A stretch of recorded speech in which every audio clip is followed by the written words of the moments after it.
আগে চুপ থাকতাম, ভাবতাম বললে বোধহয় সম্পর্কটা ভেঙে যাবে। কিন্তু এখন চুপ থাকি, কারণ আমি বুঝে গেছি যে সম্পর্কটা একপাক্ষিক, সেখানে আসলে ভাঙার কিছু নেই।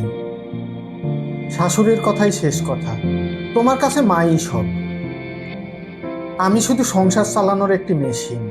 তোমার কাছে ভালোবাসা চেয়েছিলাম, তুমি দিয়েছিলে শুধু দায়িত্ব। সম্মান চেয়েছিলাম, ওনার কাছে আমি ছিলাম বেয়াদব। আমি ভালো বউ হতে পারিনি, কারণ মাথা নিচু করে চোখে পানি নিয়ে আমি হাসিনি। তুমি সব দেখেছো, শুনেছো, তবুও চুপ থেকেছো। আজও আমি এই ঘরেই থাকি, রান্না করি, কাজ করি, সব করি। তবে এখন আর মন দিয়ে কিছুই করি না।